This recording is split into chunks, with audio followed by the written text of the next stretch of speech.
Vandeham Sri Guru Sri Yuta Padakamalam Shri Gurun Vaishnavangscha Shri Rupam Sagrajatam Sahagana Raghunathan Vitam Tan Sajivam Sadvaitam Savadhutam Parijana Sahitam Krishna Chaitanya Devam Shri Radha Krishna Padan Sahagana Lalita Sri Vishakhan Vitanscha Narayanam Namaskritya Naram Chaiva Narottamam Devim Saraswatim Vyasam Tato Jayamudirayet Om Namo Bhagavate Vasudevaya.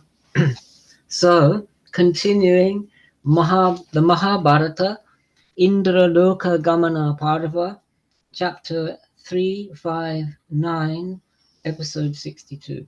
I have a question, Panditji. Can you look, when I found those pictures, Yeah, we got back to because yes, it was so long, the story, I couldn't remember. Why did Nala leave her in the forest? because he had been possessed by Kali, the spirit of Kali Yuga. Okay, how did that happen again? How did that come about? Because he had been chosen over the gods, being a mere mortal, and he was outraged, and he wanted to punish him for marrying Damayanti when the gods wanted to marry her. So the And he personality of Kali wanted and to he found a way to possess him through, he was waiting for him and he caught him out. He didn't wash his hands properly before a purificatory rite or something. And that's how he got in. So Kali has possessed him now. Okay, thank you. Okay, Yeah. now I'm back on track. Wow, Remember that. What a story because of that. Oh my God. Yeah. Okay. So Brihadashva said, this is the Rishi that's telling the story to Yudhishthira. The one with the unblemished limbs heard the words of the leader of the caravan. Desirous of seeing her husband, she accompanied him. After a long time and many days had passed, the merchants saw a pond in the midst of that large and terrible forest. It was extensive and beautiful on all sides. It was fragrant with lotuses. It was charming with a lot of grass and kindling, and had a lot of roots and fruit. It was frequented by masses of many kinds of birds.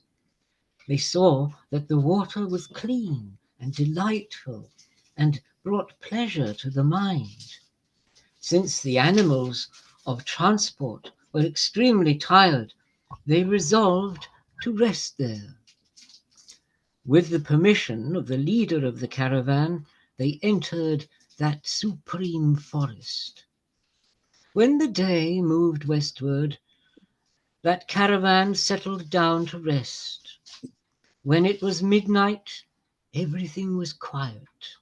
The tired caravan was asleep. A herd of elephants arrived to drink at a mountain stream, and the water overflowed with their must. That's the stuff that oozes out of their foreheads. They saw the supreme caravan asleep along their path, together with other elephants. They suddenly trampled them as they were asleep on the ground. A wail arose from the merchants as they sought for protection. They were blind from sleep, and in their great fear dashed towards the creepers in the forest. Some men were killed by the tusks of the elephants. Others were trampled by the feet. In great fear, a large number of cattle, donkeys, camels, and horses, and those who were on foot, fled. They injured each other. Uttering terrible roars, they fell down on the ground. Some climbed trees, and when those broke, fell down on the uneven ground. In this way, that prosperous group of merchants was destroyed. When it was morning, the men who were still alive emerged from the creepers in the forest and sorrowed over the slaughter that had taken place. O Lord of men, they grieved for brother, father, son, and friend. The daughter of the king of Vidarbha lamented, that's Damayanti. What evil act have I committed in the past? I found an ocean of men in this deserted forest. Through my ill fortune, they have now been destroyed by a herd of elephants. It is certain that I will suffer more for a long time to come. I have heard from the aged that no one dies before the time has come. Had that not been true, my miserable self would have been killed by this herd of elephants today. Indeed, nothing befalls men if not brought about by destiny. I committed no sin, not even as a child, or in deeds, thought, or words. What has brought about this misery? At the time of the Swayamvara, the assembled gods, who are the lords of the worlds, were rejected by me for the sake of Nala.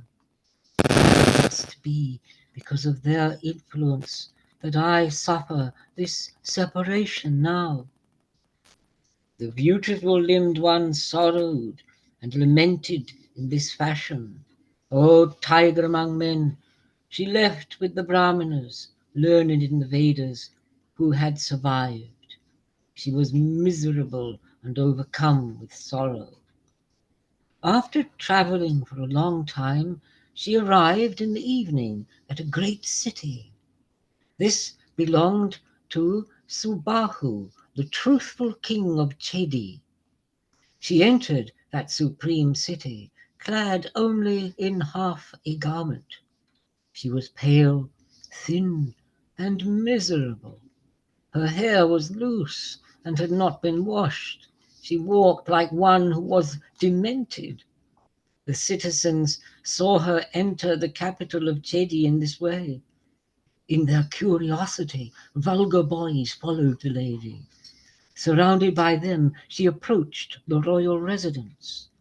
The king's mother saw her from the palace, surrounded by these people. She restrained the people. O king, in her amazement, she made Damayanti ascend into that supreme palace and asked her, "You have clearly been overtaken by misfortune. How is your form so beautiful? You blaze like lightning in the clouds. Tell me who you are and whom do you belong to? Even though you are shorn of ornaments, your form cannot be human. Your radiance is like that of an immortal or a Brahmana. Though helpless, you have not been scared of these men."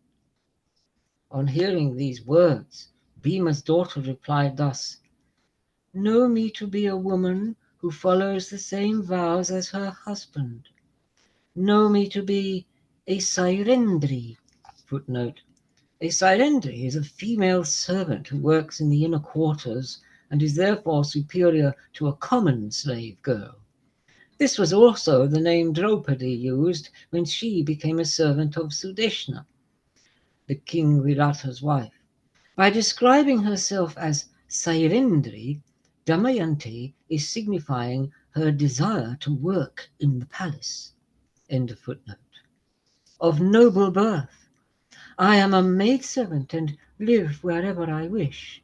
I live alone on fruits and roots and find a bed wherever evening falls. My husband has innumerable qualities and has always been devoted to me. I have always followed my valiant husband like a shadow. It was through ill fortune that he was extremely addicted to gambling. He was defeated in a game of dice and left alone for the forest. The brave one was clad in a single garment and was maddened with grief. So as to comfort him, I followed him into the forest. One day, in that forest, the brave one was overcome by hunger and thirst and had to go elsewhere. He was careless and lost even the single garment that he possessed. He was naked and maddened and lost whatever senses he possessed. I followed him, clad in my garment, but I could not sleep for many nights. Then, after a long time, I fell asleep, and he abandoned me, though I had done him no harm. He sliced my garment in two.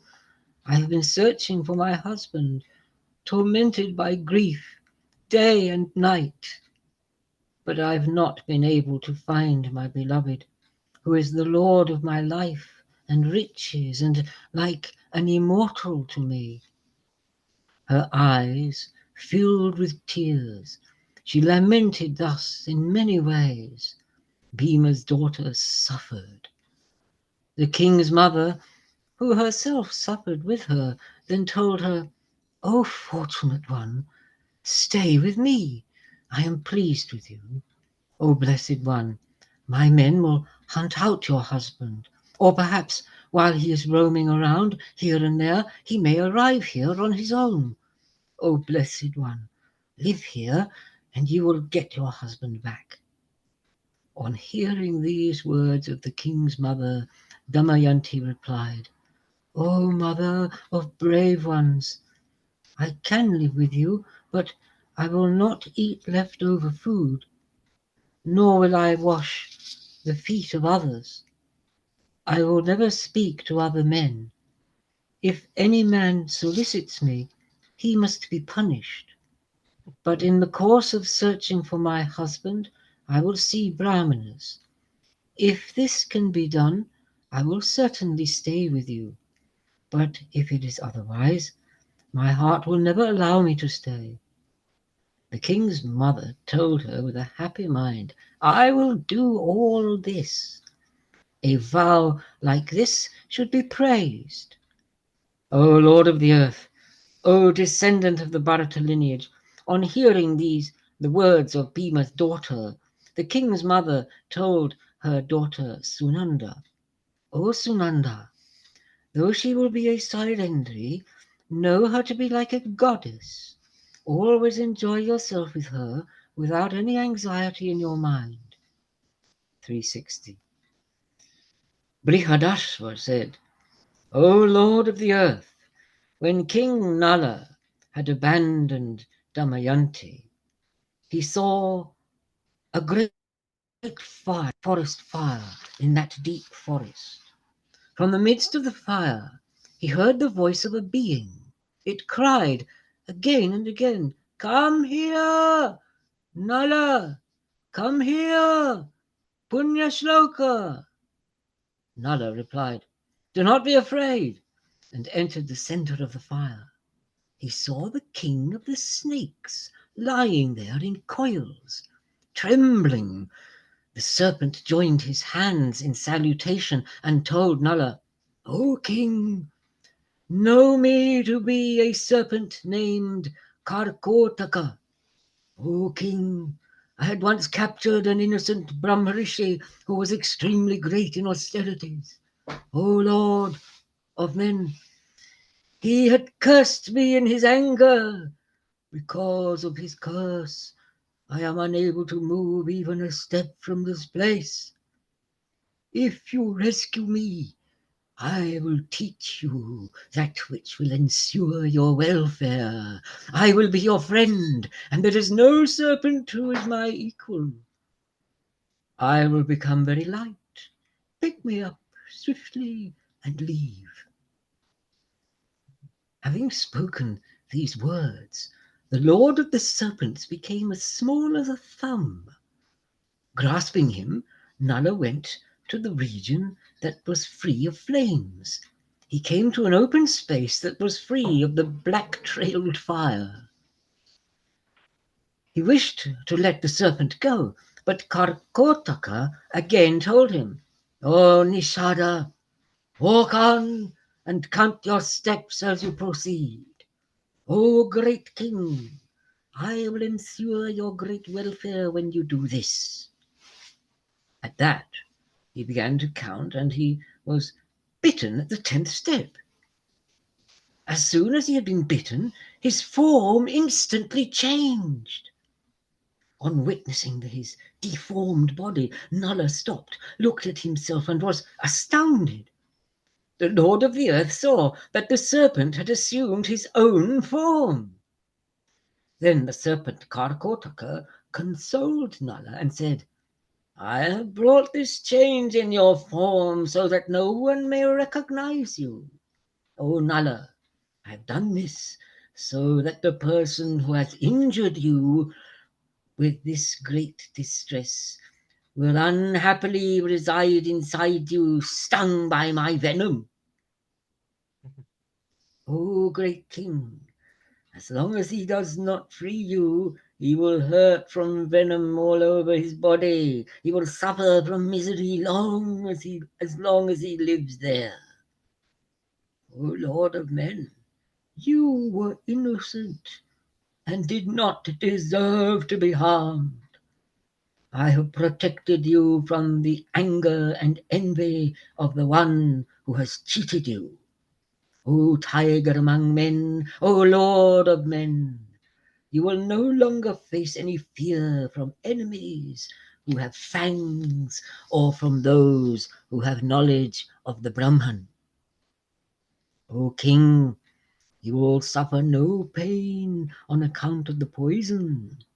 O Indra among kings, you will always be victorious in battles. O king, go from here and say that you are the suitor Bahuka. Go to Rituparna, who is extremely skilled in gambling with dice. O Lord of Nishadas, leave now for the beautiful city of Ayodhya. In exchange for your skill with horses, that king will give you the skill with dice. That prosperous one, descended from the lineage of Ikshwaku, will become your friend.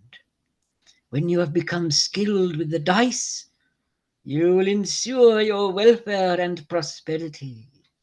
You will be reunited with your wife. Banish all sorrow from your mind. I tell you truthfully that you will obtain your kingdom and your children. O Lord of men, when you desire your own form back, recall me in your mind and clad yourself in these garments. On wearing these garments, you will obtain your own form back. Having said this, he then gave him 2 divine garments. O Kaurava, O king, having thus instructed Nala and given him the garments, the king of serpents disappeared then and there. What a story, and so well spoken. Oh my God, you channeled him, man. No, Well, just carry on, please. I'll Just do a carry bit on. more. I'll do another up to the next one, and then you have a go because I don't want Okay, to hog it. it's absolutely brilliant. 361. Brihadashva said, when the serpent disappeared, Nishadha Nala, that is Nishada Nala, left for Rituparna's city and entered there on the 10th day. He went before the king and spoke these words: I am Bahuka. I am skilled in driving horses, and there is no one on earth who is my equal. I am skilled and can be asked about all difficulties connected with artha. I also know the art of cooking, and especially on this, there is no one better than I am.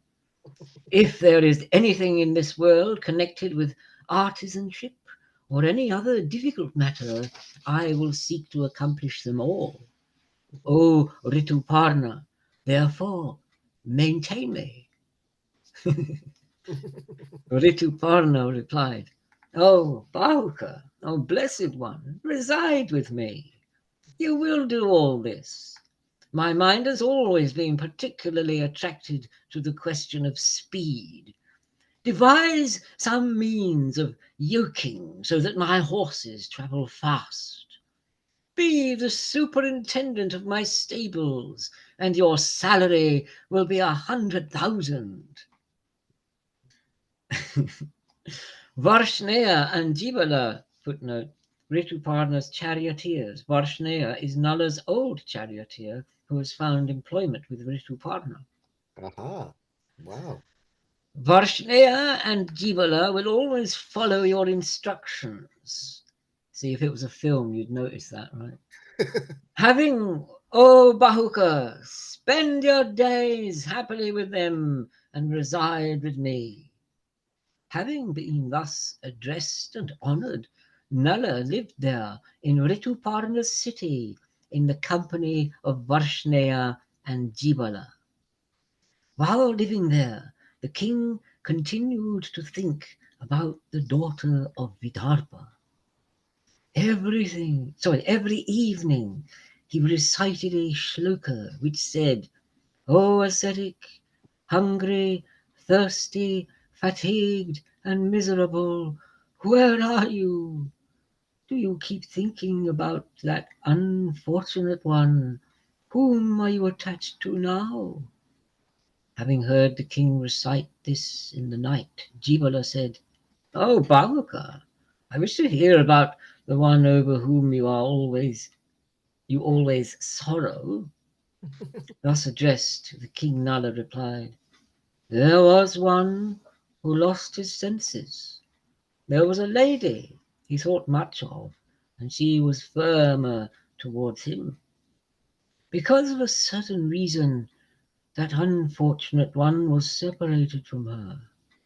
Separated from her, that evil-minded one roams around, oppressed by unhappiness. Day and night he is tormented by sorrow and cannot sleep. Remembering her at night, he recites this shloka. Having wandered around the entire earth and having obtained some things somewhere, he has now settled down, though he doesn't deserve to. Remembering her, he always sorrows. That woman even followed the man into the difficulties of the forest, but the one with limited virtue abandoned her, and it is difficult for her to still be alive. She is alone, young, inexperienced about the roads, and unaccustomed to difficulties. She is hungry and thirsty, and it is difficult for her to be still alive. Predators always roam in that great and terrible forest. O respected one, she was abandoned by one with limited virtue, the evil-minded one. Thus did the king of Nishada remember Damayanti while he lived a life of disguise in the king's house. Okay. Wow. Brilliant. Are you going to take over now, Yeah, Matsuri? yeah, yeah, yeah. Okay, I will. I'll, That was fantastic. I will just I'll mute and vanish. Wow. 362 65. Indraloka Bigamana Pava. Brihadvasha said,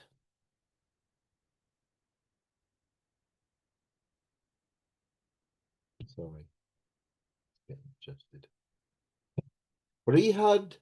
Brihadashva said, when Nala had lost his kingdom and had left for the forest with his wife, Bhima sent Brahmanas to search out and find Nala. Bhima gave them a lot of riches and asked them to go and find Nala and his daughter Damayanti. Accomplish this task and find where the king of Nishada is. I will give 1,000 cows to whoever does this. I will give him a village to live in, and it will be the size of a city. Even if Nala and Damayanti are not brought back but are only discovered, I will give riches equal to 10,000 cows. Having been thus addressed, the Brahmanas happily left in the directions. They looked for Nishada and his wife in many cities and countries. There was a Brahmana named Sudeva. In his search, he came to the beautiful city of Chedi and saw Vidarbha's daughter in the king's palace. At that time, she was with Sunanda, and it was the sacred time for the king to say his prayers. Only a bit of her great beauty could be seen, like the luminosity of the sun engulfed in a net of haze. On seeing that large-eyed one, though she was extremely thin and dirty, he used different arguments to deduce that she was Bhishma's daughter. Sudeva said, "This lady's beauty is exactly like what I have seen before. After seeing her, I have accomplished my objective today. She is like Shri and brings pleasure to the world. Her face is like the full moon. She is dark. Her breasts are beautifully rounded. Through her radiance, this goddess dispels darkness in all the directions. Her eyes are beautiful, like the lotus or the palasha. She looks like Manmata's Rati, is the god of love, and Rati is his consort. She is desired by all the worlds, like the rays of the full moon. Because of destiny and the adversity of fate, she has been dislodged from the lake of Vidarbha. Her limbs are encrusted with dirt and mud, exactly like the stalk of a lotus. Or she is like the night at the full moon when the moon has been swallowed up by Rahu. She is miserable and despondent because of sorrow for her husband, like the course of a river that has run dry. She looks like a pond of lotuses devastated by the trunks of elephants, with the flowers decayed and the birds scattered here in fear. Sorry, the birds scattered in fear. She is delicate, and her limbs are of noble lineage. She should be in a house that is a store of jewels, but she burns in the heat like the uprooted stalk of a lotus. She has the qualities of beauty and generosity. However, though she deserves them, she is not adorned in ornaments. She is like a slither of the moon in the sky when it is covered by dark clouds. She is deprived of objects of desire. She has been separated from her loved ones and distanced from her relatives. The miserable one sustains her body in the hope of seeing her husband again. The husband is the supreme ornament for a woman, even if she has no other ornaments. Without him, even a beautiful woman does not seem beautiful. Without her, Nala must be facing great difficulties. How does he hold up his body without immersing himself in sorrow? She is there with eyes like a lotus with 100 petals. She is one who deserves happiness, but seeing her unhappy, my mind also suffers. When will this radiant one reach the other shore, overcoming this unhappiness? What a great line that is. Wow. When will this radiant one reach the other shore, overcoming this unhappiness? When will this fateful one unite with her husband like Rohini with the moon? Aha, aha. The Nishada will certainly be delighted when he gets her back. The king who has lost his kingdom will regain it and the earth with it. Nishada deserves Vidarbha's daughter, and the black-eyed one deserves him. They are similar in conduct and age. They are similar in lineage. She is anxious to see her husband, and he is immensely brave and powerful. It is my duty to comfort the wife. I will console the one with a face like that of the full moon. She has never before witnessed the misery she is suffering now. Because of her sorrow, she is now reflecting all the time through different signs and arguments. Through different signs and arguments, he arrived at this conclusion. Wise Brahmin. The Brahmin Sudeva then approached Bhima's daughter and said, O Vidarbha's daughter, I am Sudeva. I am your brother's beloved friend. I have come here on the instructions of King Bhima. I have come here looking for you. O Queen, your father is well, and so are your mother and brothers. Your son and daughter, who will have long lives, are well. But because of you, though they are alive, the large numbers of your relatives seem to be bereft of their senses. O Yudhisthira, Damayanti recognized Sudeva and one after another asked him about all her well wishers. O king, on suddenly seeing Sudeva, the best of Brahmanas and her brother's friend, Vidarbha's daughter was overcome by grief and wept piteously. O descendant of the Bharata lineage, Sunanda saw her weeping there, overcome by grief and conversing alone with Sudeva. She sent a message to her mother. Sairandri is weeping piteously ever since she met a Brahmana. If you think fit, find out the reason. Then the mother of the king of Chedi left the king's inner quarters and went to where the lady was meeting the Brahmana. O Lord of the earth, the king's mother summoned Sudeva and asked, whose wife is this beautiful one and whose daughter? How has the one with the beautiful eyes been separated from her relatives and her husband? O Brahmana, do you know how she has come to this state? I wish to hear everything from you in complete detail. I'm asking about the lady whose form is like that of a goddess. Tell me everything truthfully, O king. Having been thus addressed, Sudeva, supreme among Brahmanas, sat down in comfort and recounted the true story about Damayanti. I'll read a bit more, Kanai, and then you can come in. Okay. 363. Sudeva said, the king of Vidarbha has Dharma in his soul. His name is Bhima, and his valor is terrible. This is his fortunate daughter, famous by the name of Damayanti. The king of Nishadas has the name of Nala, and he is the son of Virasena. This fortunate one is the wife of the wise Punyashloka. In a game of dice, that lord of the earth was robbed of his kingdom by his brother. He went away with Damayanti without anyone knowing where they had gone. We have been travelling the entire earth in search of Damayanti. I finally discovered the lady in your son's house. No other woman is known to have beauty like hers. Whew. Between the eyebrows of this dark one there is a natural mark. It is shaped like a lotus, and I have seen it before, but it has disappeared now. It is covered in dirt, like the moon covered by white clouds. This mark of prosperity was given to her by the Creator. It can be faintly seen now, like the covered sliver of the moon on the first day of the lunar fortnight. But though her body is covered with dirt, her beauty has not been destroyed. Though she has not washed herself, it shines forth like gold. This lady, this goddess, was identified by me from her body, and from that mark, like a hidden fire, can be detected from its heat. Sorry, and from that mark, like a hidden fire, can be detected from its heat. Brihadashva said, O Lord of the earth, when Sunanda heard these words of Sudeva, he cleared the dirt that covered the mark.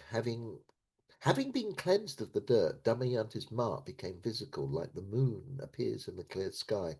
O descendant of the Bharata lineage! On seeing the mark, Sunanda and the king's mother wept. They embraced her and stood there for some time, shedding tears. The king's mother said in a soft voice, from this mark, I know that you are my sister's daughter, O beautiful one. Your mother and I are the daughters of the great soul Sudamna, the king of Darshana. She was given to King Bhima, and I was again given to Virabahu. I saw you being born in my father's house in Darshana. O beautiful one, this house of mine is like your father's house. Whew. Oh, O Damayanti, all my riches are like yours. O Lord of the earth, on hearing these words, Damayanti's mind rejoiced. She showed her respects to her mother's sister and spoke these words. Even though I was unknown, I lived here happily. I received all the objects of my desire and was always protected by you. There is no doubt that my stay here will now be happier still. O mother, But I have been away from home for a long time. Please give me permission to leave. My children have been taken there, and the young ones are living there. They must be sorrowful because they are without their father and without me. How are they? I wish to go to Vidarbha. If you wish to do something that brings me pleasure, please give instructions that transport arrangements are made swiftly. O king, on hearing these words, her mother's sister happily agreed. With her son's consent, the king's mother arranged for a handsome vehicle for her, carried by men. It was guarded by a large force. O best of the Bharata lineage, it was stocked with plenty of food, drink, and garments. Then, after a short while, the beautiful one arrived in Vidarbha, and all her relatives happily welcomed her, showing her homage. She saw that her relatives and her children were well, and so were her mother, her father, and all her friends. O Lord of the earth, the famous one, the fortunate Damayanti, worshipped the gods and the Brahmanas in accordance with the best of rites. The king was delighted on seeing his daughter. He satisfied Sudeva by giving him 1,000 cows, a lot of riches, and a village. O king, the beautiful lady spent the night in her father's house. When she had rested, she spoke to her mother in these words. So that was amazing. Wow. It's good, I isn't was it? I was getting a bit emotional Mm. there. That's, Woo! so after Karnai's read, we've got Tarani. She'll read a bit. Okay, brilliant. Okay, She's fantastic. willing. Great. She's willing and able. Very Yeah. good. Yes. So where's Karnai? Okay. Who? Karnai, he's next, isn't he? Yeah. Come on. I'm Thanks. waiting for you to like get your like post reading spiel out.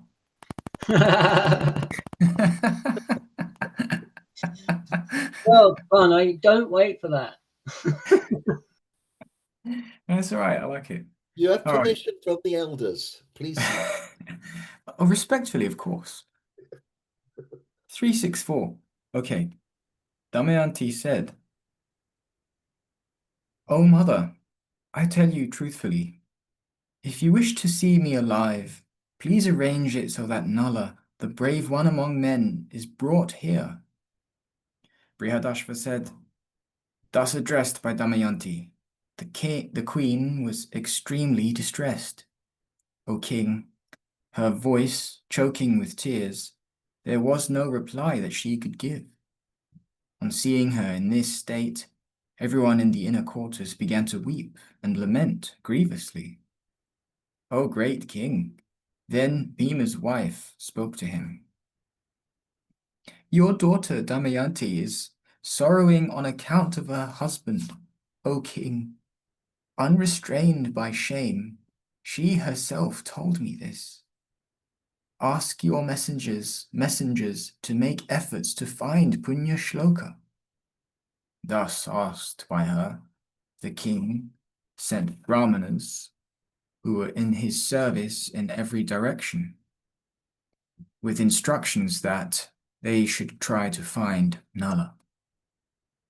Thus instructed by the king of Vidarbha, the bulls among the brahmanas came and told Damayanti that they were leaving. Bhima's daughter then told them that in every country and at every place where men gathered, they should repeatedly utter the following words: O gambler, O loved one, you are the one who sliced off half my garment. Where are you? You abandoned your beloved wife in a deserted region. It is in accordance with your instructions that she is still awaiting you, clad only in half a garment. The lady is tormented by grief. O Lord of the earth, she repeatedly weeps because of that sorrow. O brave one, show her your favor and reply to her words. She told them that, as a mark of favor towards her, these were the words that they should utter, because a fire that has the wind with it burns down the forest. They should also say, the husband is always bound to protect and maintain his wife. You are learned in Dharma. Why do you ignore these duties? You are famous, wise, and kind, and have been born to a noble lineage. But I fear that you have now become cruel, and that is the reason my fortune has turned. O bull among men, O great archer, show compassion towards me.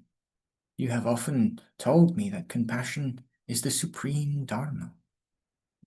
She told them that if anyone responded to these words, they should find out everything about that man and where he lived. O supreme among Brahmanas, if any man replies to your words, convey those words immediately to me. After accomplishing your task, you must return here immediately, so that he does not find out that you are there on Bhima's instructions. Whether he is rich or poor, or desirous of riches, he must find out what it is that he desires. O king, having heard these words, Brahmanas went out in all the directions. They searched for the sinner Nala. They went to cities, countries, villages, places where there were cowherds and hermitages. O Lord of the earth, everywhere the Brahmanas repeated exactly the words Damayanti had asked them to utter. Brihadashva 365. Brihadashva said, after a long time, Brahmana by the name of Parnada returned to the city and told Bhima's daughter, O Damayanti, I searched for Nishada today, day and night, and went to the city of Ayodhya. I presented myself before Pangasvari. Footnote, that's another name for Rituparna, end of the footnote. O beautiful one, in a public place, I repeated those words before the immensely fortunate Rituparna, exactly as you had asked me to. On hearing those words, Rituparna, Lord of Men, did not reply, nor did any of his courtiers respond, though those words were repeated by me several times. Then the king gave me permission to leave. A man named Bahuka is in Rituparna's service. He is the king's charioteer and is deformed and has short arms. He is skilled in driving vehicles swiftly, and he is accomplished in cooking. When I was alone, he spoke a few words to me. He sighed several times and wept repeatedly. He asked me about my welfare and then addressed me in these words. Though they comfort great calamity, women of a good lineage protect themselves through their own efforts, and there is no doubt that they win heaven for themselves. Even if they are abandoned by their husbands, they are never angry. He was trying to sustain his life, and a bird stole his garment. He is tormented by anguish, and a dark one should not be angry. Whether she is treated well, or whether she is treated badly, when she sees her husband without his kingdom and without prosperity, the dark one should not be angry. On hearing these words of his, I instantly returned here. Having heard this, you decide and inform the king. O Lord of the earth, Damayanti listened to Parnada's words with tears in her eyes. She went to her mother and secretly told her, O mother, Bhima should under no circumstances get to know about these words. In your presence, I wish to employ Sudeva, supreme among Brahmins. King Bhima should not know what my intentions are. If you wish to bring about my pleasure, you must act in this way. Let Sudeva go quickly. Let him perform the auspicious ceremonies that united me with my relatives. Let Sudeva go without delay, O mother. Let him go to the city of Ayodhya and bring Nala back here. Later, after Parnada, supreme among Brahmanas, had rested, the beautiful daughter of Vidarbha worshipped him and gave him a lot of riches. She said, O Brahmana, when Nala comes here, I will give you even greater riches. O supreme among Brahmanas, you have done so much for me. No one else will ever be able to accomplish more. It is because of this that I will soon be reunited with my husband. Thus addressed by her, the high-minded one paid her his respects and pronounced auspicious blessings over her. Having accomplished his purpose, he returned home. O Yudhisthira, then Damayanti summoned that Brahmana again. That Brahmana in the footnote is referenced, it's Sudeva. In her mother's presence, and engulfed by misery and sorrow, she told him, O Sudeva, go to King Rituparna, who lives in the city of Ayodhya, and tell him Bhima's daughter Damayanti wishes for a husband again and will again hold a Svayamvar. All the kings and the princes are going there. Having computed the time, this will be held tomorrow. O destroyer of enemies, if it is possible, go there quickly. She will choose a second husband at the time of sunrise, because it is not known whether the valiant Nala is dead or alive. O great king, as he had been instructed, the Brahmana Sudeva then went to King Rituparna and told him what he had been asked to. 366. Brihadashva said, having heard these words of Sudeva, Rituparna, lord of men, spoke these words to Bahuka in a comforting and soft voice. O Bahuka, I wish to go to Vidarbha for Damayanti Swayamvar. You are skilled with horses. Do you think that it can be done in a single day? O Kaunteya, having heard these words from the king, Nala's mind was rent asunder with grief, and the great-minded one was tormented with sorrow. He thought, if Damayanti has decided to do something like this, she must be demented with grief. Or is it that she has thought of a great means for my sake? Why has the ascetic daughter of Vidarbha decided to perform this cruel act? I am mean and deceitful. My intelligence has been deluded by sin. In this world, feminine nature is fickle. My sin was also terrible. So must it then be. But will she act in this way and forget all her love? That slender waisted one is anxious for my sake and is despairing. But she can never act in this way, especially because she has children. It is certain that we have to go there and truly find out what is happening. I will accomplish Rituparna's desires, because that is what I want too. Bahuka decided this in his mind. In a dejected state of mind, he went to King Rituparna. He joined his hands in salutation and said, O tiger among men, O lord of men, I give you my word that we will reach the city of Vidarbha in a single day. O king, having obtained King Bangasvari's orders, Bahuka went to the stables and inspected the horses. Bahuka was repeatedly rushed by Rituparna. He then selected horses that were lean but capable on the road. They were energetic and strong.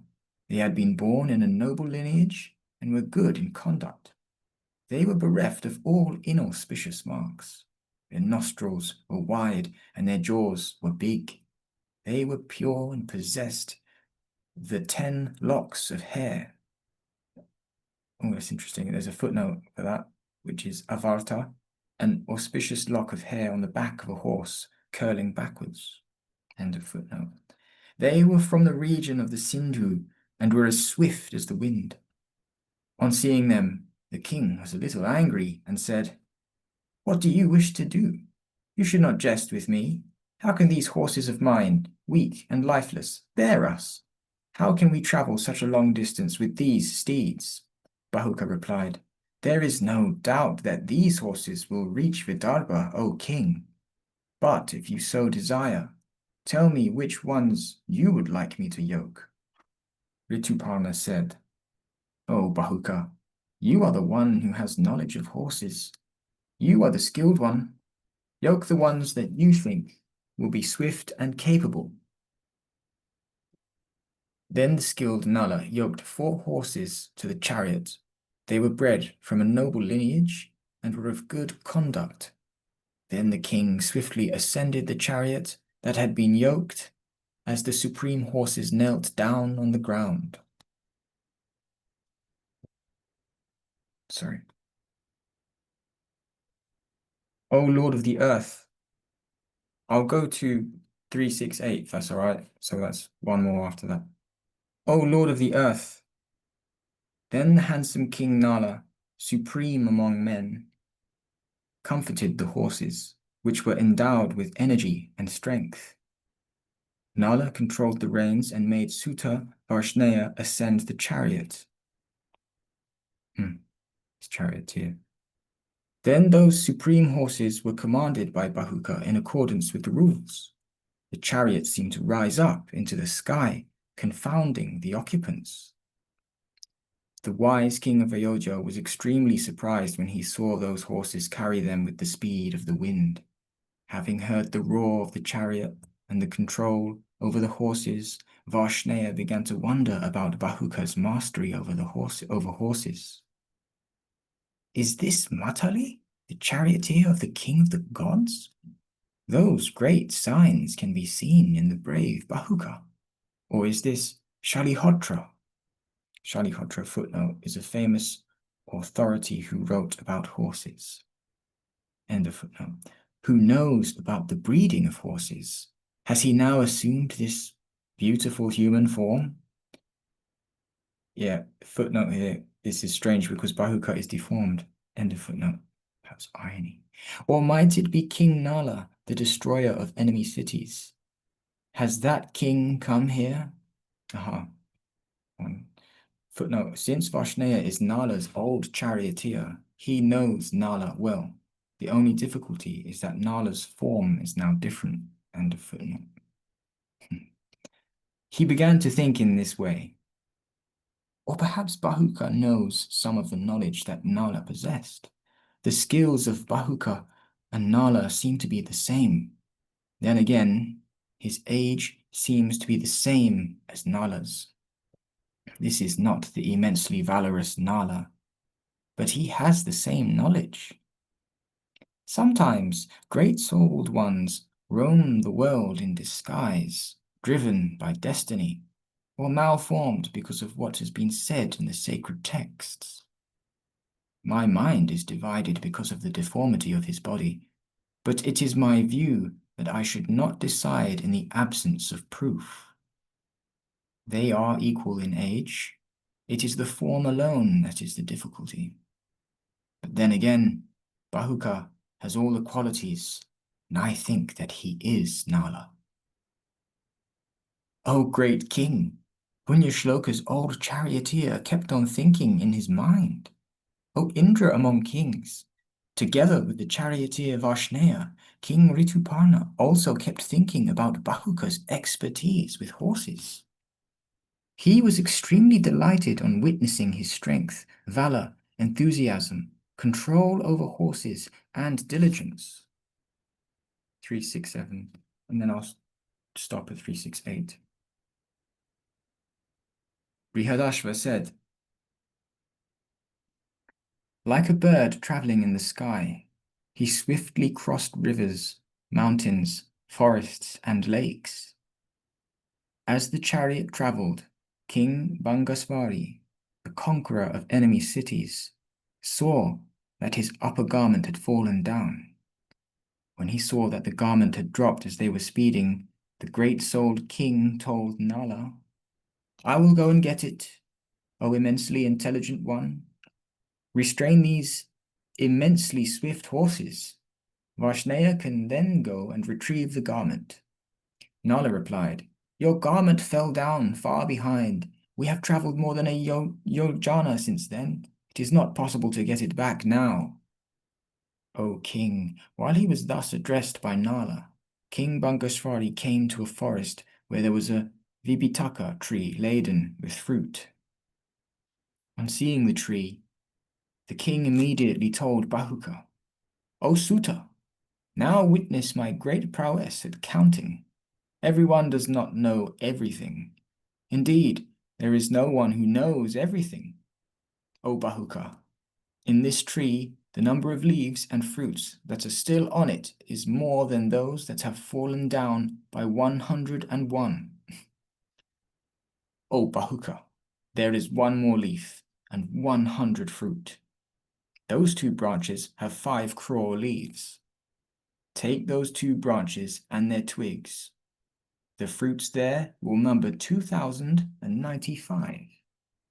At that, Bahuka descended from the chariot and told the king, O king, O oppressor of enemies, you have stated something that is beyond my perception.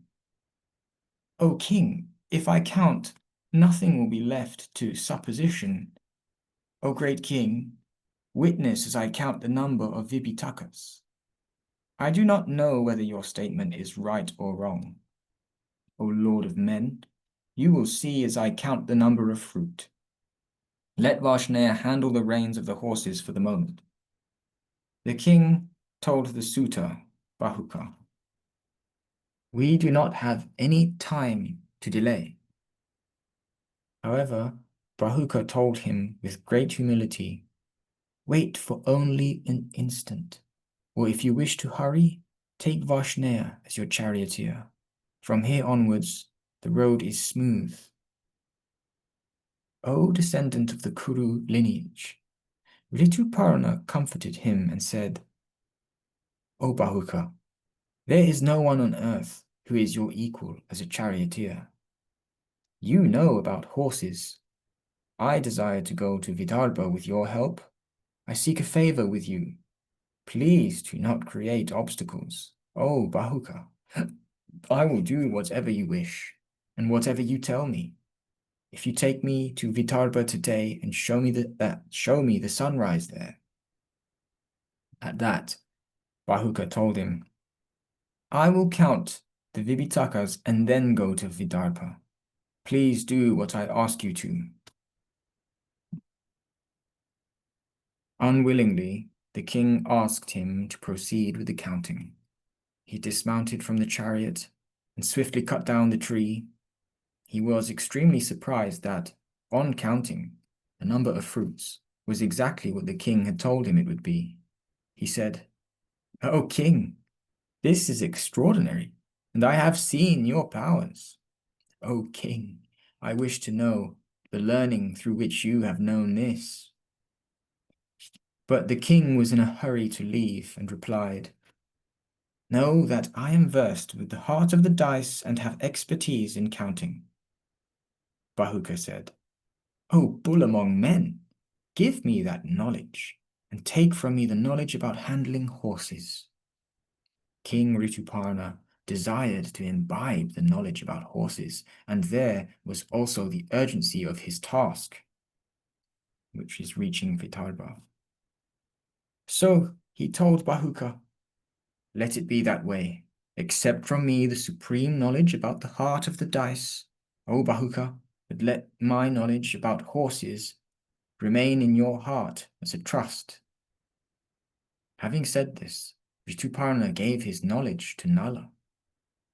When Nala had learned the knowledge of the dice, Kali emerged from his body, continuously vomiting from his mouth Kotaka's virulent venom. The fire of Kali's curse, which had made the king thin and had oppressed him for a long time, making him lose control over his own self, also issued out. Kali's self was freed from the poison, and he assumed his own form. Nala, lord of the Nishadas, was angry and wished to curse him. Kali was frightened. He trembled and joined his hands in salutation. He said, O king, control your anger. I will give you supreme fame. In anger, Indrasena's mother had cursed me earlier, when you had abandoned her, and I have been sorely oppressed since then. Footnote, Indrasena's mother is Damayanti. Okay. O Indra among kings, O invincible one, I have lived inside you in great misery. I have burnt day and night from the venom of the king of the serpents. If anyone from the world of men recounts your deeds incessantly, he shall have no reason to be scared of danger from me. On hearing these words, King Nala controlled the wrath in his soul. Then the frightened Kali quickly entered the Vipitaka, the tree. When Kali had been conversing with Nishada, he had been invisible to others. King Nishada, the destroyer of enemy warriors, was cured of his fever. Kali had been destroyed, and the king had counted the number of fruit. He was extremely delighted and was again endowed with his earlier radiance. Then the energetic one ascended the chariot and drove the swift steeds.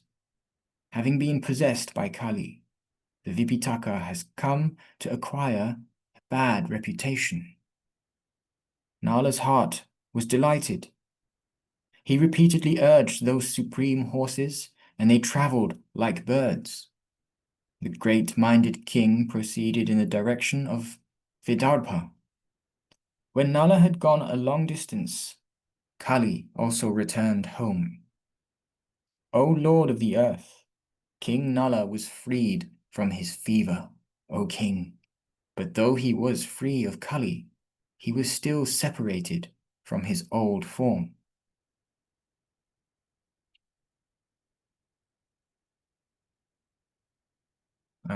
You ready?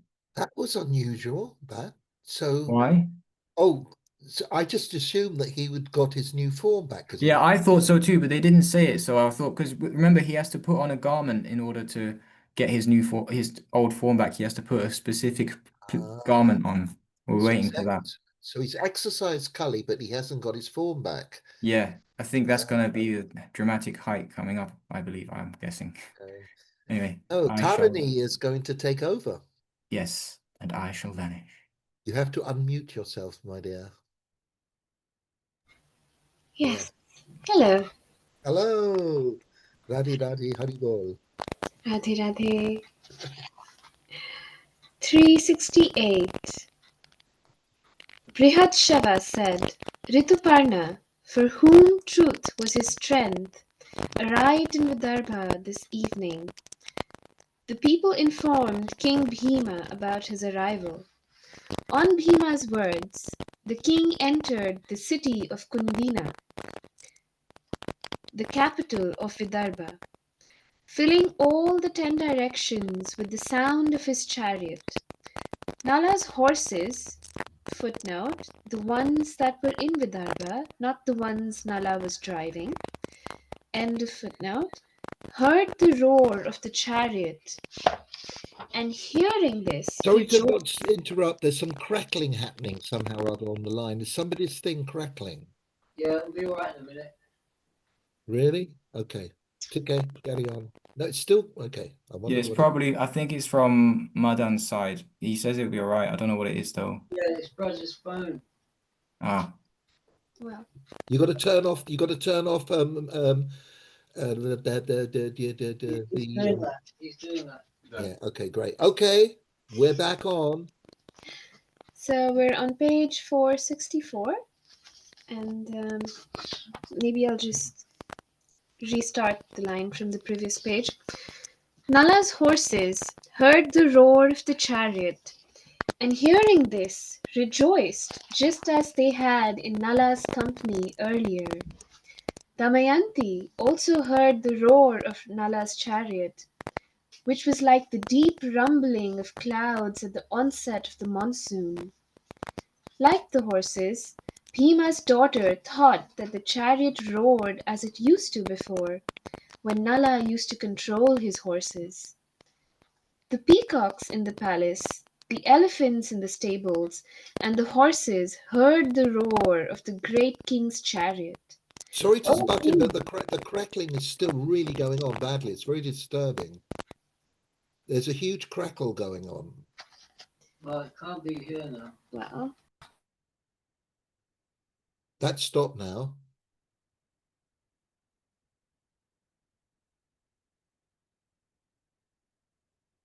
Sorry, I couldn't concentrate because of the crackle. No, yeah, okay. do you still hear it? No, it's gone. Fantastic. Hallelujah. Sorry. Yes. Okay. O king! On hearing the roar of the chariot, the peacocks and the elephants made an expectant noise, because they thought the rains were imminent. Damayanti said, "The roar of the chariot fills up the entire earth and gladdens my heart. It must be King Nala.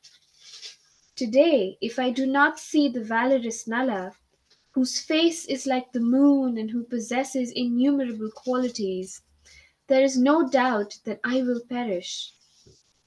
If I am not engulfed today in the arms of that brave one, whose touch brings pleasure, there is no doubt that I will perish. If Nishadha does not come to me today, with a voice like the roar of the clouds and with a complexion of gold, there is no doubt that I will perish. If that Indra among kings, whose valour is like a lion, and who can restrain a mad elephant, does not come to me, there is no doubt that I will perish. I And do not what, sorry remember. again. Sorry again. What page are we on? Excuse me. We're on 464. Okay, fantastic. Thank you. Yeah. Thank you. Okay, I'm with you. Oh, I crackling coming. Okay, okay, okay. Sorry, God, it's gone. I do not remember the slightest injury in him. I do not sorry. I do not remember the slightest falsehood. I do not remember the slightest injury in him. The great soul keeps all his promises, made even in jest. My Lord is forgiving, brave, gentle, and generous, and is in control of his senses. He is not addicted to low vices. Nishadha has always behaved towards me like an impotent one. Footnote: it is not clear what this means. Perhaps it means that Nala has never made excessive demands on Damayanti. Perhaps it means that Nala has behaved like an impotent person towards other women. End of footnote. Remembering his qualities, I am tormented day and night. My heart is about to be rent asunder because of the sorrow of being separated from that beloved one. Brihatshava said, O descendant of the Bharata lineage, lamenting in this way and desiring to see Punya Shloka, she ascended that larger palace as if bereft of her senses.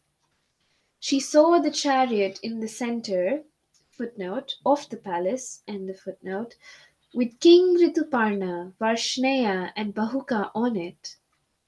Then Varshneya and Bahuka dismounted from the supreme chariot. They unharnessed the horses and secured the chariot. O great king! King Rituparna alighted from the chariot and presented himself before Bhima, whose valour was terrible. Then Bhima welcomed him with the best of honours. He had suddenly come. The counsel of the women was not known. Footnote: was not known to Bhima, so Bhima wondered why Rituparna had suddenly come. End of footnote. O descendant of the Bharata lineage, you are welcome. What can I do? Asked the king. He did not know that the king had come for the sake of his daughter. The wise king Rituparna, whose truth was his valor, saw that there was no other king or prince there. There were no signs of a Swayamvar, nor had an assembling of Brahmanas occurred. Then the king, the lord of Koshala, thought about this in his mind and said, I have come here to pay my respects. King Bhima began to reflect about this in his mind. There had to be some other reason for traveling more than 100 yojanas, passing through many villages. The reason for his arrival had not been correctly stated. The minor reason identified could not have been the reason for his arrival. But the king showed him all due respect and repeatedly told him that he was tired and should rest. Thus, treated with friendly homage, the king was pleased. He happily followed the king's servant and went to the house that had been identified for him. O king! When King Rituparna had left with Varshnea, Bahuka grasped the chariot and went to the palace where chariots were kept. He freed the horses and tended to them, as instructed in the sacred texts. Having comforted the horses himself, he sat down on the side of the chariot.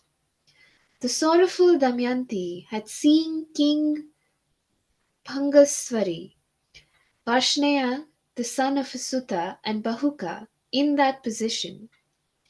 Vidarbha's daughter began to think, whose chariot roared in that way? The great sound was like Nala's, but Nishadha was not to be seen. Was it possible that Varshnea had acquired the knowledge? Was that the reason why the roar of the chariot made a great sound like that of Nala's? Or was it the case that Rituparna was the equal of King Nala? The roar of the chariot seemed to be like that of Nishadha's. O Lord of O Lord of the earth, Damayanti debated in this way. O King! She then sent a lady messenger in search of Nishadha. 369. Damayanti said, O Keshini, go and find out who the driver of that chariot is. He is seated by the side of the chariot. He is malformed and has short arms. O fortunate one, approach him and gently ask him about his welfare. O unblemished one, ask and find out everything about this man. I have great anxiety that this is King Nala, because my mind is satisfied and my heart is calm.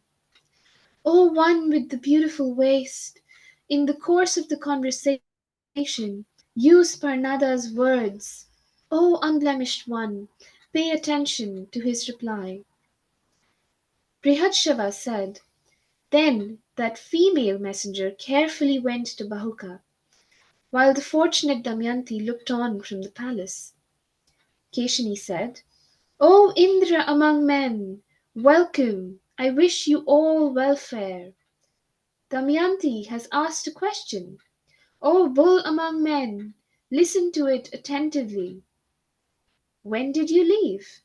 Why have you come here? Tell me everything truthfully. The daughter of Vidarbha wishes to know. Bahuka replied, the famous kings of Koshala heard that Damayanti will hold a second Swayamvar tomorrow. O beautiful one, on hearing this, the king set out with excellent steeds that are swift as the wind and are capable of travelling 100 yojanas. I am his charioteer. Keshini asked, who is the third man in your group? Whose is he and where has he come from? Why did this task have to be performed by you? Bahuka replied, he was the charioteer of Punyashloka and is famous by the name of Varshnea. O beautiful one, when Nala fled, he went to Bhangaswari. I am skilled in handling horses and am an expert cook. Rituparna appointed me as his charioteer and his cook.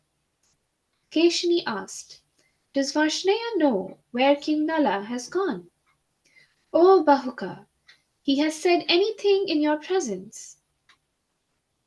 "Has he said anything in your presence?" Bahuka replied, "Having brought the children of the evil acting Nala here, he went away where he desired and has no knowledge of Nishadha.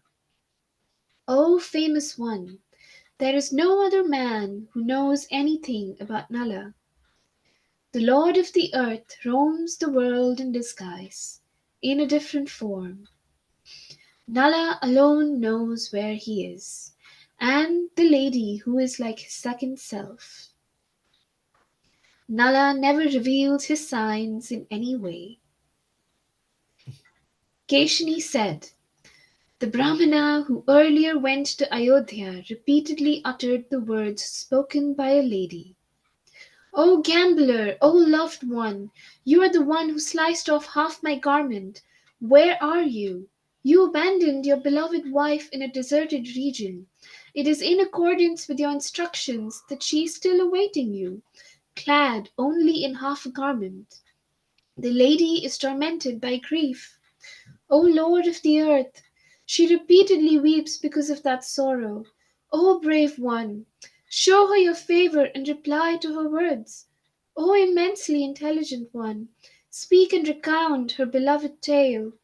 The unblemished daughter of Vidarbha wishes to hear those words." Ever since she heard that reply you gave to the Brahmana then, Vidarbha's daughter has been desirous of hearing the words you uttered again. O descendant of the Kuru lineage, when Keshini said this to Nala, his heart suffered and his eyes were filled with tears. Having suppressed his grief, the tormented lord of the earth again spoke those words in a voice that was choked with tears. Though they confront great calamity, women of a good lineage protect themselves through their own efforts, and there is no doubt that they win heaven for themselves. Even if they are abandoned by their husbands, they are never angry. Faithful women sustain their lives with their armor as character. He was trying to sustain his life, and a bird stole his garment. He is tormented by anguish, and a dark one should not be angry. Whether she is treated well, or whether she is treated badly, she sees her husband without his kingdom and without prosperity, hungry and addicted to vice. O descendant of the Bharata lineage, as he spoke these words, Nala was extremely miserable. He could not restrain his tears and began to weep. Then Keshini went away and told Damayanti everything he had said, including the transformation that had come over him.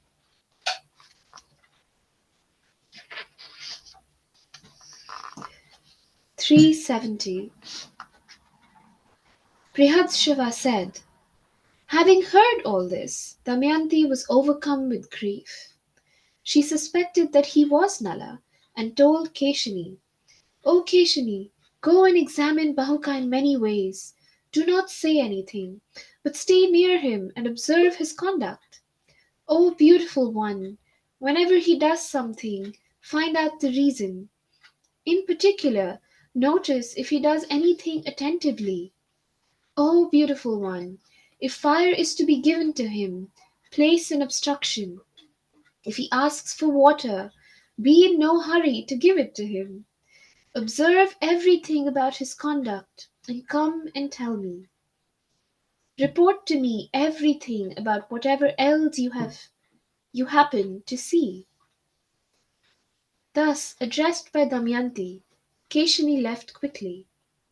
She determined that he had the marks of someone who was skilled in horses, and returned.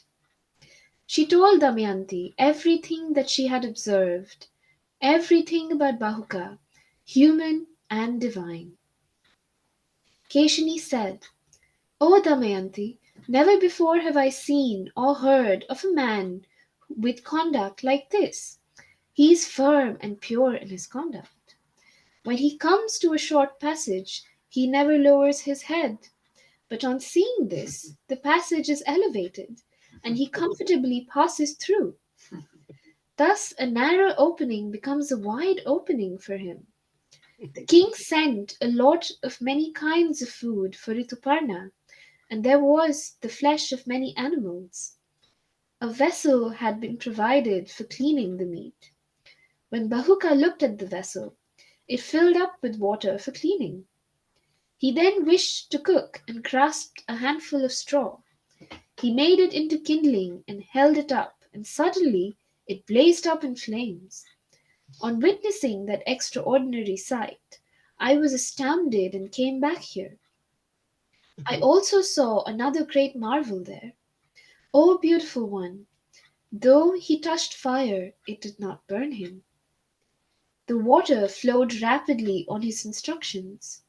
I witnessed yet another great wonder. He took some flowers in his hand and pressed them gently.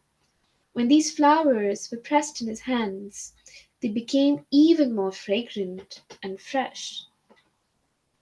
Having witnessed these extraordinary wonders, I have swiftly come back here.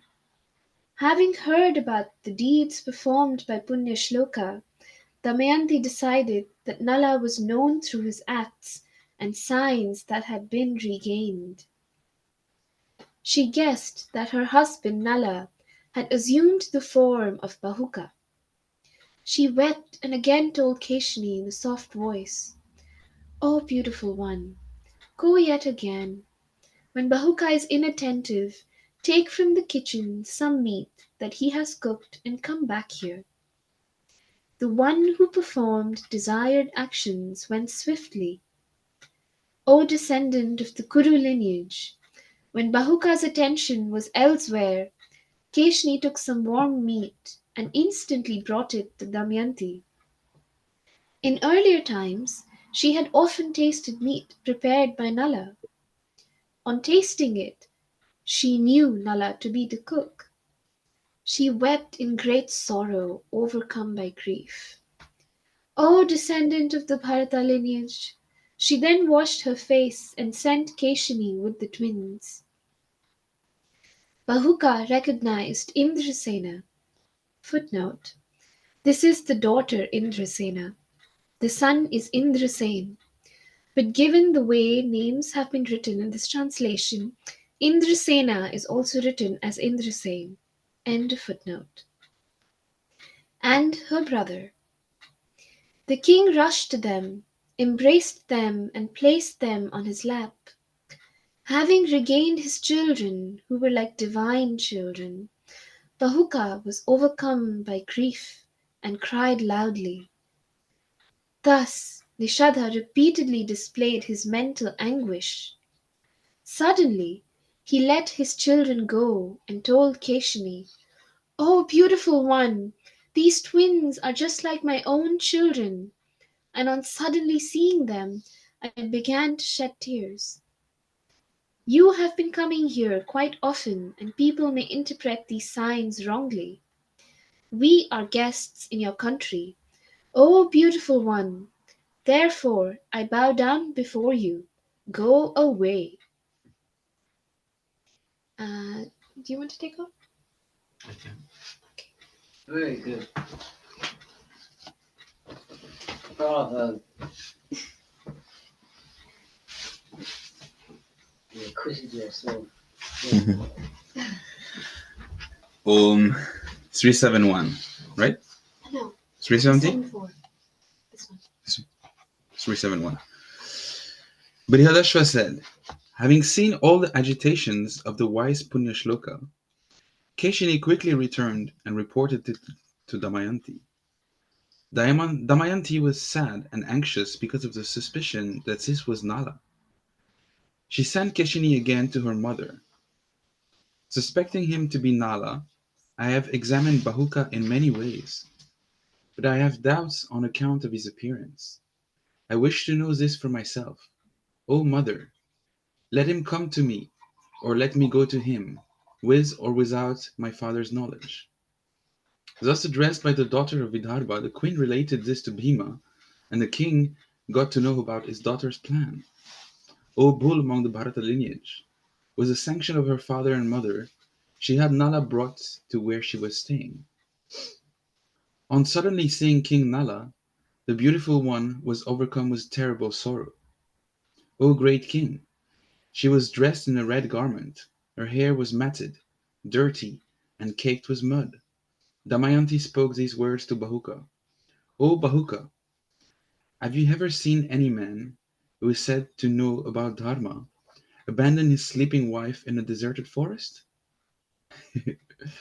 Who will forsake his beloved and innocent wife when she is overcome by fatigue? Who but Punyashloka Nala will leave? What offense have I committed towards that Lord of the earth?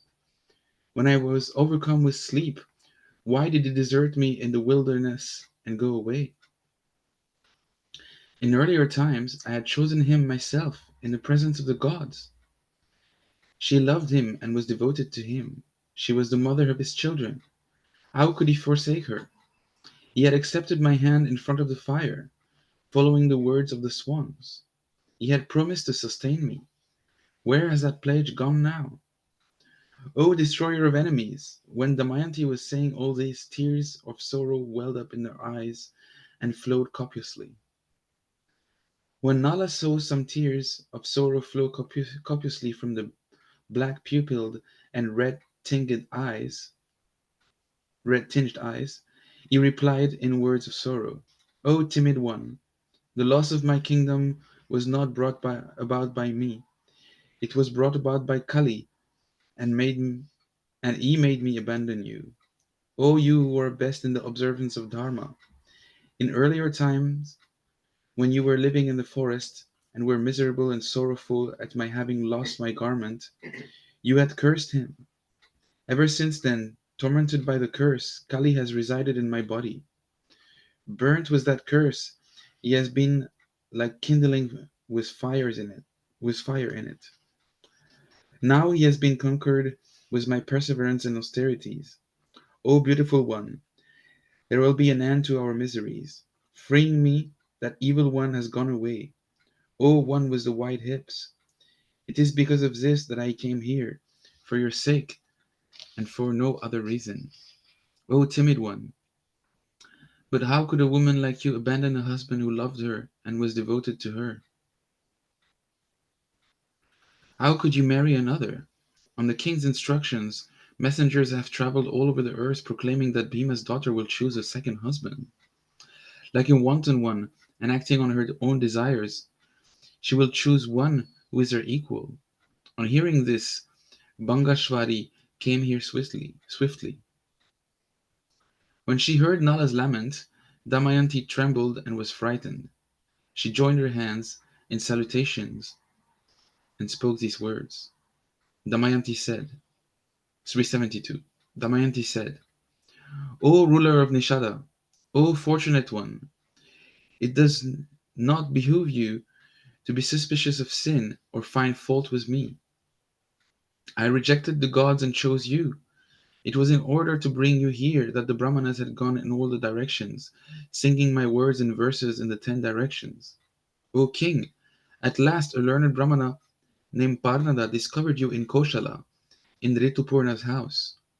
When I heard his words and the exact reply that you gave, I saw this means of bringing Nishada here. O Lord of the earth, O Lord of man, other than you, who in this world is capable of driving horses over more than 100 yojanas in a single day? O Lord of the earth, I touch your feet in worship and swear that I have not been unfaithful towards you, not even in my thoughts.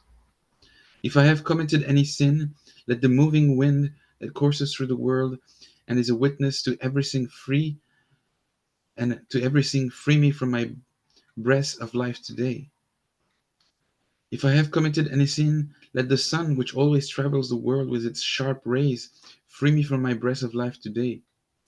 If I have committed any sin, let the moon, which courses through all beings as a witness, free me from my breath of life today. Let these three gods who hold up the three worlds relate the truth of exactly what has happened, or let them abandon me today.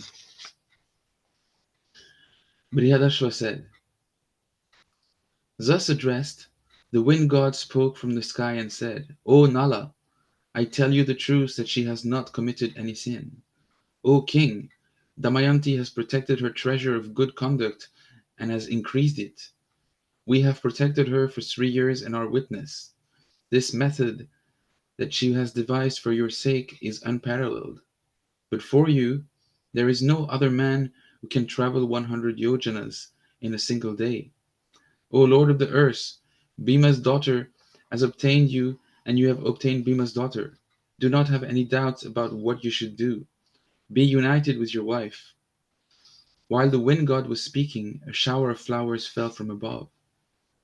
The drums of the gods sounded, and a pure breeze began to blow. O descendant of the Bharata lineage, on witnessing this, marvel, King Nala, the destroyer of enemies, gave up all his doubts about Damayanti. Then the Lord of the earth donned the garment that does not decay and recalled to his mind the king of the serpents. He regained his old form. When Bhima's daughter saw her husband in his own form, the unblemished one embraced Punyashloka and cried loudly. Radiant as before, King Nala also embraced Bhima's daughter. He also embraced his children in the proper way and was delighted. The one with the beautiful face and the large eyes placed her head on his chest. Overcome with sorrow, she sighed heavily. The sweet smiling one's limbs were covered with dirt and tears flowed down. She embraced that tiger among men for a long time. O king, then the mother of the daughter of Vidarbha happily informed Bhima about everything that had transpired between Nala and Damayanti. The great king replied, I will see Nala and Damayanti tomorrow, after he has rested and performed his ablutions. O king, then the happy couple conversed throughout the night about their earlier wanderings in the forest. They slept happily. He was united with his wife in the 4th year. He obtained all the objects of desire, attained all accomplishments, and was supremely happy. Damayanti was extremely content at having regained her husband, like the earth with half-grown crops is on receiving showers. She was united with her husband, and all her fatigue had passed. Her fever was gone, and her heart was filled with joy. All the desires of Bhima's daughter were met, and she was as radiant as the night when the moon has risen. 373. Brihadashva said, after the night had passed, King Nala adorned himself in ornaments. With Vidarbha's daughter by his side, he went and met the king at the right time. Then Nala paid his respects to his father-in-law. Then the beautiful Damayanti also offered her respect to her father. Extremely delighted, Bhima welcomed him like a son. The Lord also showed him due homage and comforted Nala, together with his devoted wife Damayanti. Thus honored, King Nala also returned the honor in the proper way and offered his services to him. A great roar of joy arose in the city. The people were delighted to see Nala return in this way. The city was decorated with flags, flagstaffs, and garlands. The streets were watered, and the royal roads cleaned and adorned with flowers. At every door, the citizen placed flowers that had been cut. The gods were worshipped in all the temples.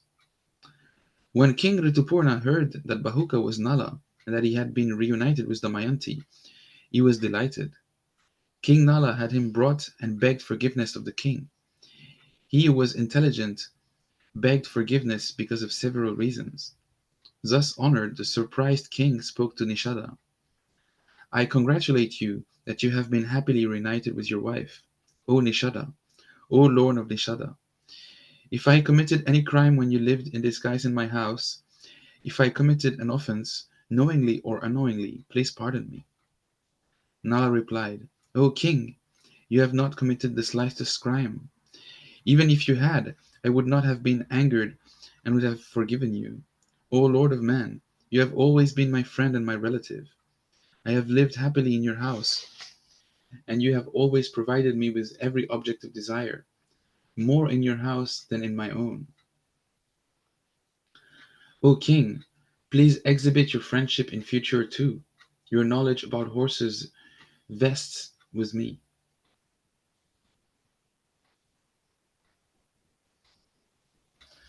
O king, if you so wish, I will happily impart it to you now. Having said this, Nishada gave that knowledge to Ritupurna. Having performed the prescribed deeds, he accepted it. When King Bangashwari had obtained the knowledge about horses, he appointed another charioteer and left for his own city. O Lord of the Earth, after Ritupurna had left, King Nala did not reside in the city of Kundina for a long time. Brihadash 374. Brihadashva said, O Konteya, Nishada lived there for a month. Then, with Bhima's permission, he left for Nishada with a small number of attendants. He left with a single radiant chariot, 16 tusked elephants, 50 horses, and 600 infantry. The earth trembled when the Lord of the Earth traveled speedily. Then the great-minded one entered swiftly and wrathfully. Virasena's son, Nala, went before Pushkara and said, O Pushkara, let us play with dice again. I have acquired a lot of riches. Damayanti and everything else that I have acquired will be my stake. The kingdom will be yours. It is my certain resolution that the game of dice must occur again. O fortunate one, let there be a single stake. Let us offer our lives as stakes. When the other's possessions, kingdom and riches have been won, it has been said that this is supreme dharma to have a counter stake as the last one. If you do not wish to have a duel with dice, let there be a duel with chariots. Let either you or I find peace. The aged have laid down the ordinance that an ancestral kingdom must be obtained back through whatever means. O Pushkara, choose one or the other, according to your intelligence. Choose the game of dice, or bend your bow in battle. Having been thus addressed by Nishada, Pushkara began to laugh. He was certain in his mind that he was going to win, and replied to the Lord of the Earth, O Nishada, it is your good fortune that you have obtained riches for a counter stake. It is your good fortune that Damayanti's difficult times have now come to an end. O king, O uprooter of your enemies, it is your good fortune that you are still alive with your wife. I will win Vidarbha's daughter, with all her ornaments and all the riches. She will then serve me, the way an Apsara serves Shakra in heaven. O Nishada, I have always remembered you and have been waiting for your return. I find no pleasure in gambling with those who are not my well-wishers. Having won the beautifully hipped and unblemished Damayanti today, I will have accomplished my objective. She has always been in my heart. Having heard the words of the mad and insolent one, Nala was angered and desired to slice off his head with his sword. But though his eyes were copper red with anger, the king smiled and said, Let us stake. Why do you talk? Talk after you have won. Then the gamble between Pushkara and Nala commenced. O fortunate one, with a single stake, he was defeated by Nala. Thus, in the stake, he lost his entire store of treasure and his life. Having defeated Pushkara, the king laughingly told him, This entire kingdom is now mine. All its thorns have been removed. O stupid one, O sinful king, you will not be able to set your eyes on Vidarbha's daughter. You and your family have been reduced to the state of slaves. That I was earlier defeated by you was not because of your deeds. That deed was done by Kali. But fool that you are, you did not understand this. I will never ascribe to you the offenses committed by others. May you live in happiness. I grant you your life. O brave one, let there be no doubt about my affection for you. The fraternal love I have for you will never decrease. O Pushkara, you are my brother. Live for 100 years. Having thus comforted his brother, Nala, for whom truth was his valor, embraced him repeatedly and sent him off to his own city. O king, having been thus comforted by Nishada, Pushkara joined his hands in salutations and replied to Punyashloka, "May your fame be without decay. May you live happily for 10,000 years. O Lord of the earth, you have granted me my life and a place to live in. Thus honored by the king lived there for a month. O king, then Pushkara happily left for his own city, surrounded by his relatives, with a large army and accompanied by humble servants. O bull among men, his appearance was like that of the resplendent sun. After having sent Pushkara, the prosperous king, shorn of disease and laden with riches, entered his own city, which had been gorgeously decorated. Having entered, the lord of the Nishadas comforted the citizens. I was thinking maybe Madan could just finalize this last little bit off. Madan? All right. Yeah, it's just a tiny little bit before the end of the book, just because we're going to go into talk mode after Yeah, that. there's 2 pages left. That's it. Yeah, if you could. Thank you. That was brilliant. Everybody was just so brilliant. Yes, yes. All right. Hari Om. What is it? 375. 375, yeah. Brihad Ashwa said, when the happy city had quieted down and a great festival had started, the king sent a large army to bring Damayanti. Damayanti's father, Bhima, terrible in valor, the destroyer of enemy heroes, and indomitable in his soul, sent her with due honors. After the arrival of Vidarbha's daughter with her children, King Nala spent his days in happiness, like the king of the gods in Nandana. The immensely famous king, having regained his kingdom, began to live there once more and became famous among all the kings of Jambudvipa. As is prescribed, he performed many sacrifices and gave away a lot of dakshina. O Indra among kings, soon, together with your well-wishers, you will also spend this time. O bull among the Bharata lineage, O best of men, thus did Nala, the destroyer of enemy cities, confront this kind of unhappiness, together with his wife, because of gambling. Uh-huh. O Lord of the earth, Nala, who was alone, suffered this terrible and great grief, but he regained his prosperity. O Pandava, but you are accompanied by your brothers and Krishna. Thinking about Dharma, you are enjoying yourself in this great forest. O king, the immensely fortunate Brahmanas, learned in the Vedas and the Vedangas, are always with you. Where is the cause for sorrow? It is said that this account brings about the destruction of Kali. O Lord of the earth, on hearing it, a person like you is capable of being consoled. Thinking that human prosperity is always transient, you should not sorrow over its coming and going. Those who recount Nala's great tale and those who listen to it often are never confronted by calamity. He obtains riches and prosperity flows towards him. He who hears this eternal, supreme, and ancient history obtains sons, grandsons, animals, and an exalted position among men. There is no doubt that he is without disease and finds happiness. O king, I will destroy the fear that you see, that you may be challenged again by someone skilled with dice. O king, I know the heart of dice. Truth is your valor, and I am pleased with you. O Kaunteya, I will tell you, learn it from me. Vaishampayana said, the king, was extremely happy and told Brihadashva, "O illustrious one, I wish to know the secrets about the heart of the dice from you."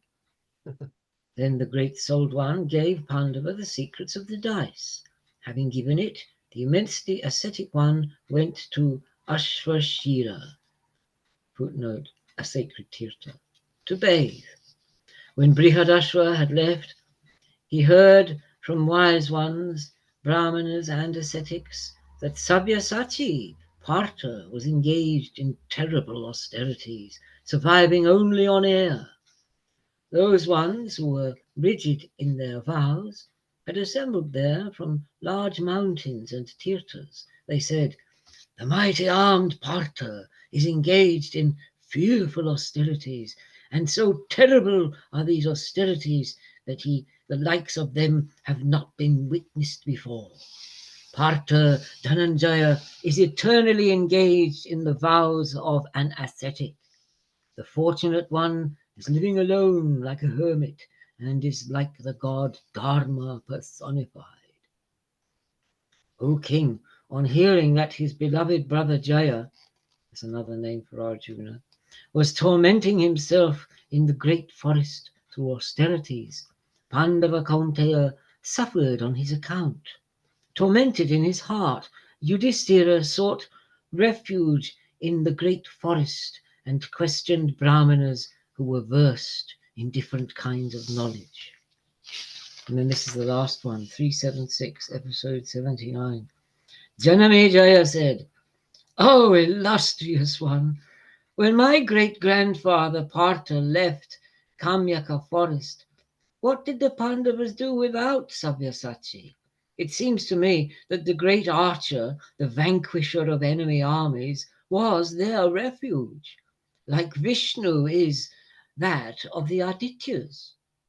Without him, who is equal to Indra in valour and has never withdrawn from the field of battle, how did my brave grandfathers spend their time in the forest?" Vaishampayana replied, "O son, when Pandava Sabyasachi left Kamyaka forest, the Kauravas were immersed in sorrow and grief. The Pandavas looked like jewels from a string that has been broken, or birds whose wings have been clipped. All of them were unhappy.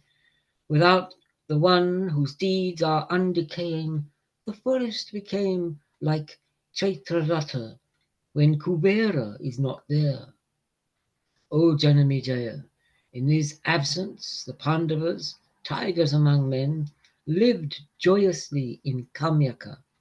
O best of the Bharata lineage, those valorous Maharathas use pure-tipped arrows to kill many kinds of sacrificial animals for the Brahmanas. Those destroyers of enemies, tigers among men, collected forest fare every day, and after having spread it out, offered it to the Brahmanas. O king, after Dhananjaya's departure, those bulls among men lived there, unhappy in their minds and anxious about him. In particular, Panchali remembered the husband who was in the middle, the brave one who was absent. She told the foremost of the Pandavas, "In the absence of the two-armed Arjuna, the equal of the many-armed Arjuna, and the best of the Pandavas, this forest seems cheerless to me. Wherever I look, the earth seems to be empty to me. This forest, with its many marvels and blossoming trees, no longer seems to be attractive in Sabyasachi's absence. This Kamyaka is as blue as monsoon clouds and is frequented by elephants in rut. But without Pundarikaksha, it has no charm. The twang of his bow is like the roar of the thunder. O king, I remember Sabyasachi, and without him I cannot find any peace of mind." O great king, on hearing this lamentation, Bhimasena, the destroyer of enemy warriors, told Draupadi, "O beautiful one, O slim-waisted one, the words that you speak please the mind, and they gladden my heart like a sip of ambrosia. His arms were long and smooth and thick like clubs. They were round and marked from the string of the bow, with swords, weapons, and clubs, with golden rings and arm guards. They were like 5-headed serpents. Without that tiger among men, the forest seems to have lost its sun. Depending on that mighty armed one, the Panchalas and the Kurus do not fear even the powerful gods in battle. All of us found refuge in the arms of that great-souled one. We considered that we had routed our enemies and had obtained the earth. Without the brave Falguna, I find no mental peace in Kamyaka. As I look upon this earth, it seems to me to be empty everywhere. Nakula said, he went to the northern directions and defeated immensely powerful ones in battle. Vasava's son obtained hundreds of excellent Gandharva horses. O king, they had the colour of partridges and were dappled.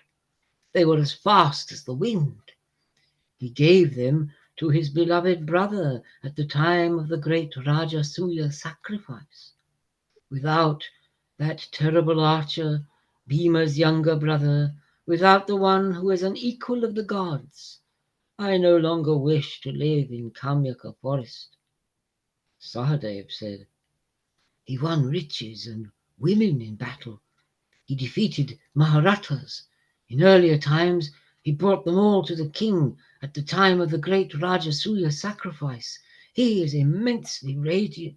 He is an immensely radiant one who vanquished all the Yadavas in the field of battle. With Vasudeva's consent, he single-handedly abducted Subhadra. When I see that Jishnu's seat is empty in our house, there can never be any peace in my heart.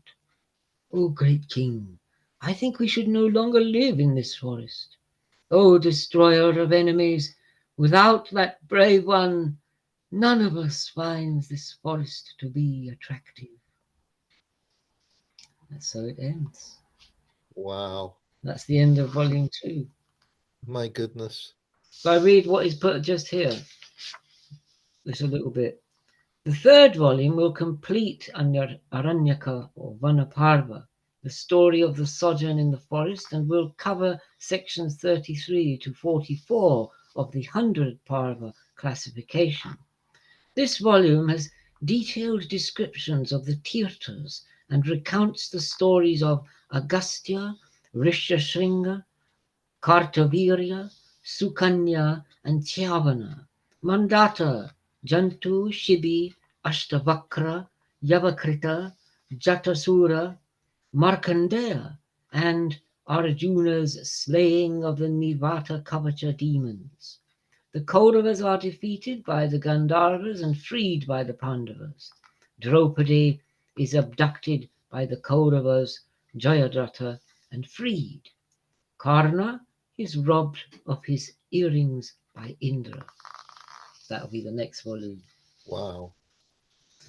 That was really good, wasn't it? And amazing we finished that. Shall I stop it now? So we finish? Yeah, stop recording, yeah.